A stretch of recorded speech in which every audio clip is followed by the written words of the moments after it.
Dahulu ketika Rasulullah belum diutus, maka jin-jin ini sering mendengarkan berita langit. Caranya bagaimana?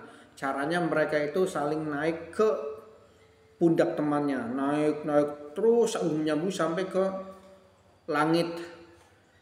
Di langit ini biasanya para malaikat saling bercerita tentang tugasnya masing-masing. Umpamanya malaikat bercerita kepada temannya, saya ditugaskan oleh Allah untuk mencabut nyawa si A besok. Ada lagi yang bercerita, saya bertugas untuk mendatangkan banjir. Ada lagi yang bercerita, saya ditugaskan Allah untuk membuat gempa di daerah sana. Ada lagi yang bilang, saya ditugaskan oleh Allah untuk membuat bencana dan lain sebagainya. Nah, jin-jin ini mendengarkan berita itu, yang paling atas mendengarkan berita itu, kemudian disampaikan ke jin di bawahnya, sampai berita itu sampai ke jin yang paling bawah. Setelah mereka mendapatkan berita itu, kemudian mereka membubarkan diri. Lalu mereka mendatangi dukun-dukun, tukang sihir yang sudah bekerja sama dengan mereka. Mendatangi dukun-dukun dan tukang sihir yang sudah bekerja sama dengan mereka, lalu membisikkan berita itu.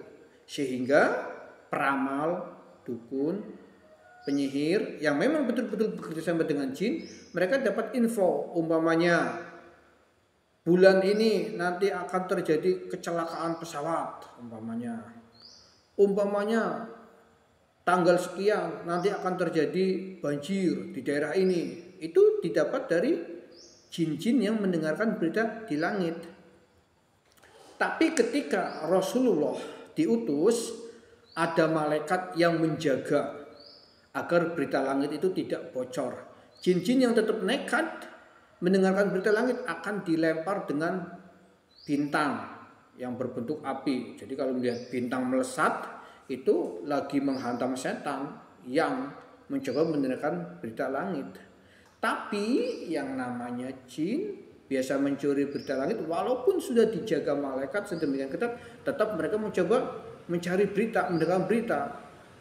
Ada yang kemudian mati kena sambaran bintang itu, ada yang kemudian sempat mendengarkan satu berita, yang berita itu kemudian disampaikan kepada dukun-dukun di dunia yang memang bekerja sama dengan jin-jin ini.